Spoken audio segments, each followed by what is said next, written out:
Hello, welcome back to Know Your Game. Seriously guys, welcome back. Have you gamers ever thought about what the first ever game was? What game started everything? Well, the simple answer is Pong. It's basically the pioneer, the one, the spearhead of all video games.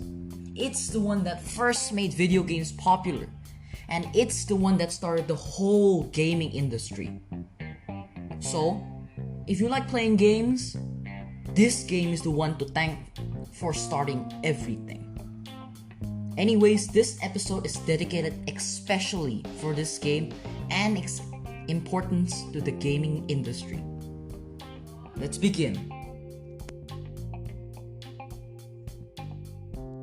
Let's start by explaining what Pong is. Pong is a 2D table tennis themed arcade game. It is made by Atari, the game company that made a lot of arcade games too. Asteroids, Centipede, Missile Commando, Atari Breakout, and Pong. Those are just to name a few. It was released in the early 1970s, specifically 1972. It was actually made by Alan Alcorn as a training exercise. But since the person who assigned the exercise, who was the co-founder of Atari, Nolan Bushnell, was so impressed by it, they started to manufacture it. Bushnell based the concept of the game from an electronic ping pong game from the Magnavox Odyssey, which later led to Atari being sued by them. But more on that later. It was, like I said earlier, the first commercially successful video game. Note that I say it's the first commercially successful video game. I did not say the first ever video game, just the first successful one. Contrary to popular belief, Pong isn't the first video game. In fact, a game named Tennis for Two was the first. It was actually made by a physicist.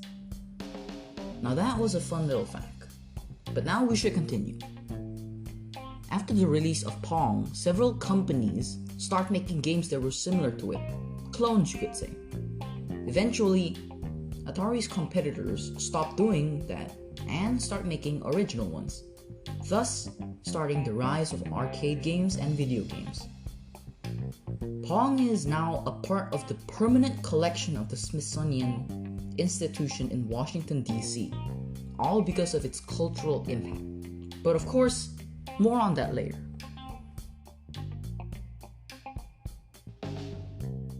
How you play Pong is very, very easy.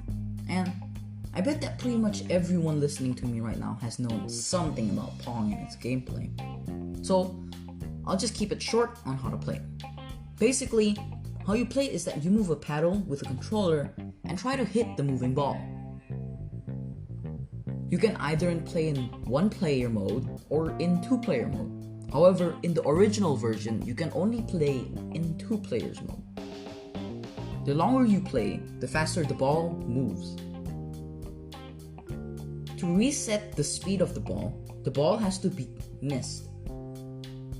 The objective is to keep on returning the ball and earn 11 points. To earn a point, your opponent has to miss the ball. Pretty simple, right? Now, let's go back in time to where Pong first started.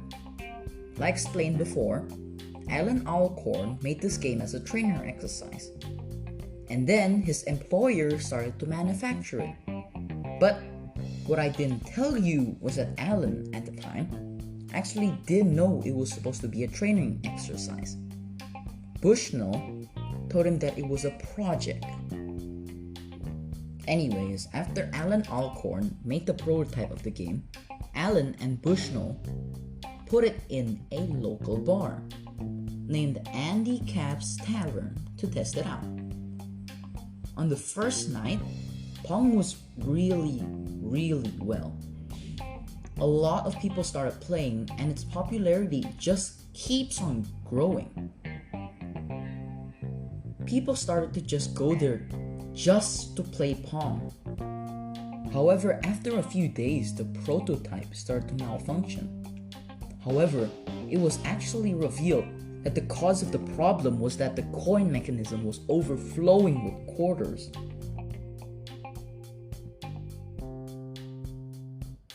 And so, they started to try to mass manufacture the game. Note that I say try. They didn't get any funding at the time. All banks didn't want to fund them since they viewed Pong as a variant of pinball, which, at the time, the public viewed it associated with the mafia. Eventually, they got some funding though. By the time they were making the machines, it was really slow. Around 10 machines per day. And most also didn't pass the quality test.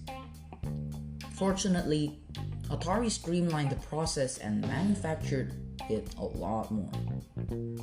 And by the year 1973, they started to ship it all over the world.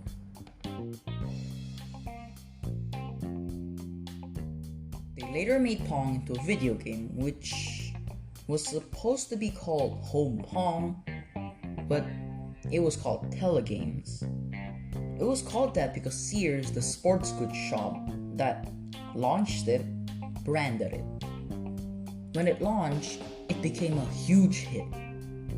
Right now, we gamers can hardly imagine something as simple as Pong as being so much as a famous game.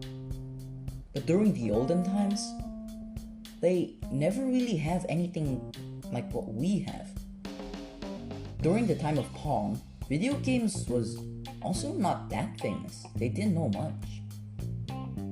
And they can never really control what they want in TVs. So when Pong made it that you can control what happens in your TV, well, it became a huge hit. That's actually one of the reasons why Pong became so famous.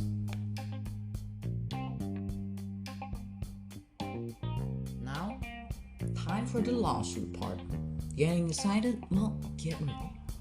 So, on April 1974, Magnavox sued Atari, Allied Leisure, Bally Midway, and Chicago Dynamics. Magnavox offered Atari an agreement to become a licensee for $1.5 million, payable in 8 installments. In addition, Magnavox obtained the right to full information on Atari products publicly announced or released over the next year.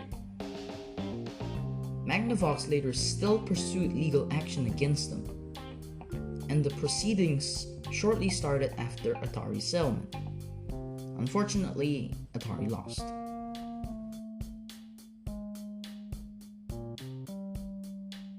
Atari is still, until now, to quote from the video game author David Ellis, one of the most historical significant titles. Imagine, just because of this simple game, many more games have become created too. Every video game that has ever existed is because of this single game. That's how much importance this game held. Many famous game companies now are from Pong too. Nintendo entered the industry by clones of Home Pong.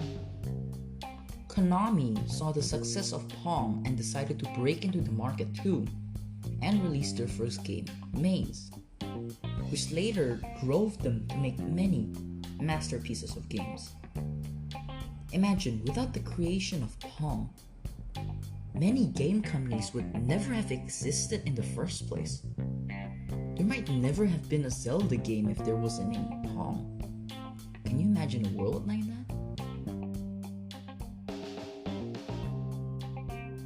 I know this episode's mostly based in the past, but even until now, the present, there are some everlasting traces of Pong.